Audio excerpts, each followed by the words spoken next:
तर मित्रांनो, D coding गुरुचित्र या सिरीज मधला आपण पुढचा भाग आज बघणार आहोत.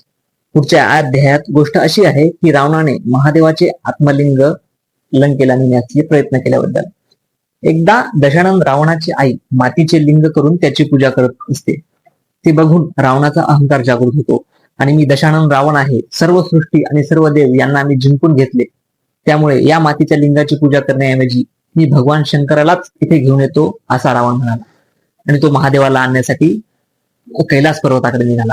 तिथे पोहोचल्यावर महादेवाला तुम्ही लंकेला चला अशी तो विनंती करू लागला.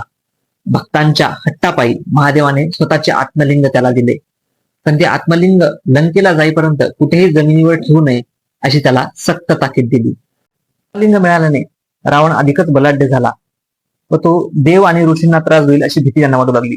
यावर उपाय म्हणून श्री गणपती यांनी एका गुराख्याचे रूप घेतले आणि रावणाच्या लंकेत जाण्याच्या मार्गावर ते उभे राहिले. तेवढ्यात तिथे देवर्षी नारद आले आणि त्यांना रावणाला त्यांच्या संध्यापूजनाची आठवण करून दिली.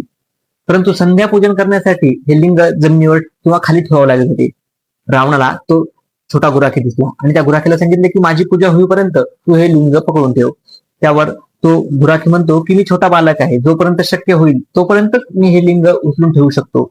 मला ज्यावेळी शक्य झाले नाही त्यावेळेस मी तुम्हाला 3 वेळा आवाज देईन आणि तुम्ही नाही आलात तर मी हे लिंग जमिनीवर ठेवेन.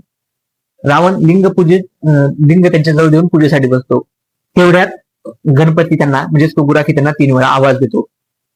मात्र इतक्या कमी वेळात रावण तिथेही येऊ शकत नाही. त्यामुळे मग गणपती काय करतात किंवा गणपती रूपी गुराखी काय करतात, ते लिंग जमिनीवर ठेवतात. आणि जेव्हा रावण पूजा करून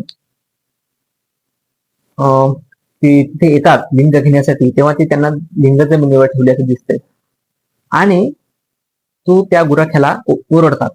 मात्र त्याचा आता काही फायदा झाला नसतो. ते लिंग उठून म्हणजे जमिनीतून काढून घ्यावे या हेतूने रावणाने त्या लिंग असं धरून असे पिळले.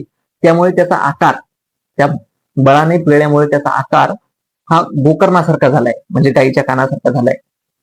आणि म्हणूनच हे लिंग ज्या ठिकाणी त्यांनी ठेवले त्या ठिकाणाचं नाव आहे गोकर्ण महाबळेश्वर. म्हणजे रावणाने त्याच्या महाबळाने ते लिंग फिरवले आणि त्यामुळे त्याचा आकार हा गोकर्णासारखा झालाय.